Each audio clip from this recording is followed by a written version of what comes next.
What can the administration do to address that? We have a very deep and I would argue extremely important housing agenda. It shows up in our budget, and it has the potential to increase the supply of affordable housing by 2 million units. So really making a dent in really a 10-year time frame within which this affordable housing shortage has become so acute. Now, it's interesting you raise that because we know that that was part of the inflation report this morning, the higher shelter prices. And look, any month to month can bounce either way. But this long-term misalignment between housing demand and housing supply, and again, this is a problem a decade in the making, is in the background there, including of this morning's result. Jared, I see you've got your CPI day hat on. When you look ahead to future CPI days, how likely is it, based on history, based on the conditions that you're aware of now, that we see a resurgence in inflation that might even prompt higher interest rates? You've said before this doesn't work in a straight line. How likely is that? Well, first of all, this is the hat I wear every day. So it's my jobs day hat, my CPI day hat, GDP day hat. Maybe this is just when we see you. Yeah, maybe I should get a different hat for each report. Something to think about. Look, the trend is our friend in the following sense. So let's not forget that the CPI came down from 3.4% year over year in December to 3.1, and back in June of 22 it was 9.1. So it's down 2/3 off of its peak, and of course gas was a negative. We've seen declines in used new car prices, some other categories. You heard the president talking about our work to continue to lower costs in prescription drugs, insulin, health coverage. So we've got more work to do, but keeping those prices moving down and building on this trend is very much part of our agenda going forward, and we see no reason why we can't continue to do so. And by the way, all of that is occurring in the context of a labor market that remains very strong, with easing prices leading to rising real wage gains. That also came out today, probably got less attention than the CPI, but for middle wage workers, year over year, the real wage gain, the real gain in the hourly wage is 1.6%. That's a good number that's going to help as a tailwind in consumer spending.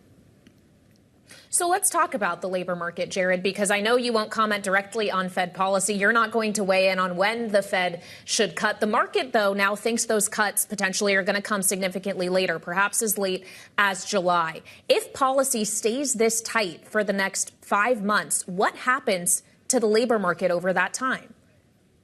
Well, the labor market has been just extremely resilient. I mean, I would argue there are various parts of the economy that have been quite resilient to the interest rate trajectory, and the labor market is clearly one of them. I mean, every month you hear these forecasts for, oh, this month we're really going to see a retrenchment, but of course we've had unemployment below 4% for 2 years running, and job gains, well north of 200,000 on average. Of course, last month's 353 was a big upside surprise. So the job market continues to percolate, and I think the theory of the case is not that complicated. I call it a close shave with Occam's razor. The idea being that if we have a 70% consumer spending economy, we maintain this tight job market while prices ease. And again, the rate of inflation did come down in January, 3.4 in December, 3.1 in January.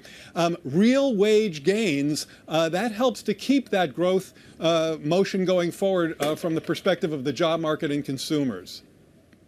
So then, Mr. Chairman, have you proven wrong Elizabeth Warren, Sherrod Brown, and others who said if the Fed continued on this path, if there was an aggressive move to continue fighting inflation, that it would destroy the job market? Because it sure doesn't look like it. Well, I mean, I think if I'm not going to get into an argument with them about that. I mean, I think they're expressing their own concerns about rates.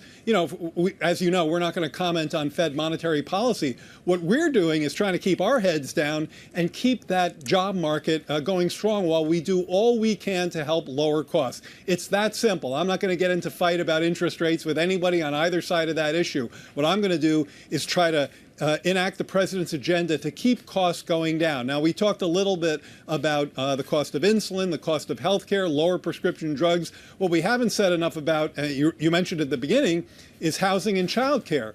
Those are two areas. I heard you ask earlier, is there more the administration can do?